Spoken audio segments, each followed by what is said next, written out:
Hello बच्चों, let's read this question. The question says, what is that part of an atom called where nearly whole mass is concentrated? Option first, extra nuclear part. Option second, atom. Option third, nucleus. And option fourth, electron. तो इस question के अंदर मैं पूछ रखा है कि atom का कौन सा पार्ट होता है जिसके अंदर उसका सारा मास कंसंट्रेटेड रहता है। तो बात करते हैं हम लोग की कंसेप्ट की। की कंसेप्ट की यदि बात की जाए, की कंसेप्ट, तो की कंसेप्ट हमारे पास क्या रहेगा, हम यहाँ पे देखते हैं। फर्स्ट की कंसेप्ट के अंदर कि एटम जो है उसका अरेंजमेंट किस प्रकार से होगा। सो फर्स्ट हमारे पास सबसे अंदर की तरफ क्या होता है, न्यूक्लियस होता है। सबसे अंदर की तरफ हमारे पास होगा न्यूक्लियस, और इसके बाहर क्या होती है, शेल्स होते हैं। इसके बाहर हमारे पास शेल्स बनी हुई होंगी जिनके अंदर हमारे पास क्या रहेंगे, इलेक्ट्रॉन रहेंगे।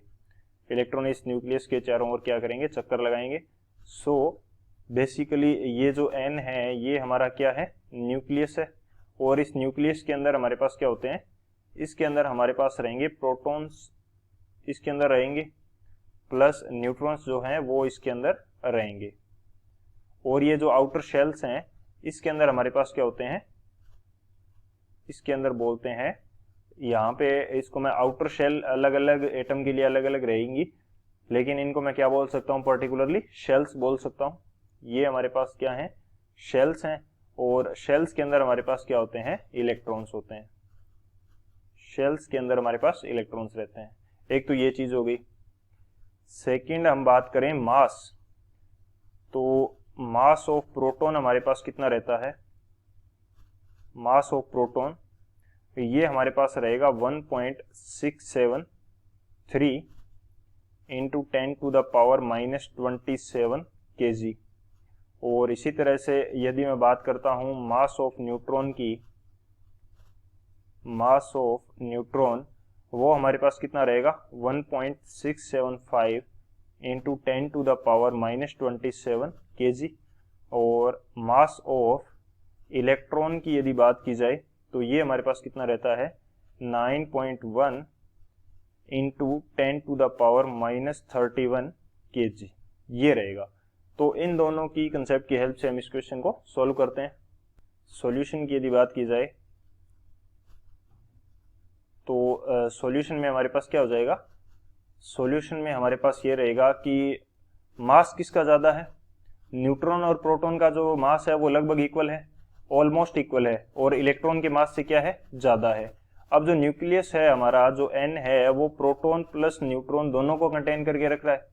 अब किसी भी एटम की यदि बात की जाए तो जनरली इसके अंदर क्या होता है, एटम के अंदर जो नंबर ऑफ प्रोटॉन्स हैं उतने ही नंबर ऑफ क्या होते हैं, इलेक्ट्रॉन्स होते हैं। न्यूट्रल एटम की यदि बात की जाए तो यदि कोई हमारे पास क्या है, न्यूट्रल एटम है, तो इसके अंदर नंबर ऑफ प्रोटॉन्स जो होते हैं वो किसके इक्वल होंगे, नंबर ऑफ इलेक्ट्रॉन्स के इक्वल होंगे। पी हमारे पास क्या है, नंबर ऑफ प्रोटॉन, और इलेक्ट्रॉन का जो सिंबल है वो हमारे पास किसको रिप्रेजेंट कर रहा है, नंबर ऑफ इलेक्ट्रॉन्स को।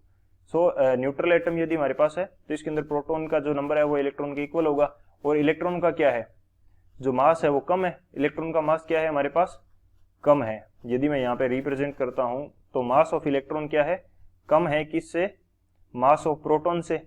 अब सेम नंबर के अंदर है दोनों, और मास किसका ज्यादा है, प्रोटॉन का ज्यादा है। और प्रोटॉन कहाँ पे रहते हैं, न्यूक्लियस के अंदर रहते हैं, और न्यूट्रॉन का भी मास इक्वल है। जनरली हमारे पास जो प्रोटॉन का और न्यूट्रॉन का नंबर है वो लगभग सिमिलर होता है, थोड़ा बहुत डिफरेंस रहता है, थोड़ा बहुत डिफरेंस रहता है, लेकिन जनरली लगभग उतने प्रोटॉन और उतने न्यूट्रॉन तो हमारे पास होते हैं। यदि न्यूट्रॉन का नंबर 6 है तो प्रोटॉन का नंबर लगभग 6 तो रहेगा ही, लगभग 6 तो रहेगा ही, उससे ज्यादा हो सकता है।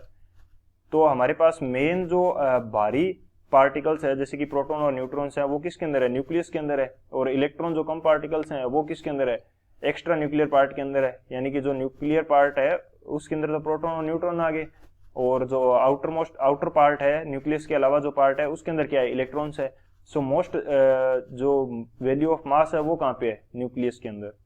सो वोल मास कहाँ पे कंसंट्रेटेड रहता है, वोल मास ये कहां पे रहता है, न्यूक्लियस के अंदर।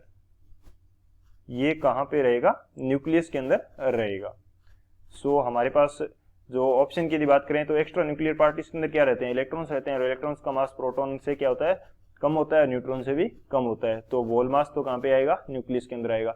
सो एटम जो पूरा है उसके अंदर, पूरे के अंदर नहीं फैला रहता, शेल्स होती हैं उसके अंदर तो इलेक्ट्रॉन रहते हैं, कंसंट्रेटेड कहाँ पे रहता है, ओनली न्यूक्लियस के अंदर रहता है। तो पूरा एटम नहीं बोला जा सकता उसको, न्यूक्लियस बोल सकते हैं। इलेक्ट्रॉन, इलेक्ट्रॉन तो नहीं बोल सकते, इलेक्ट्रॉन तो खुद एक उसका पार्ट हो जाएगा मास का, तो इलेक्ट्रॉन के अंदर टोटल मास कंसंट्रेटेड नहीं होता।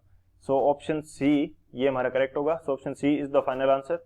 आई hope you understood it well. Best of luck. Thank you.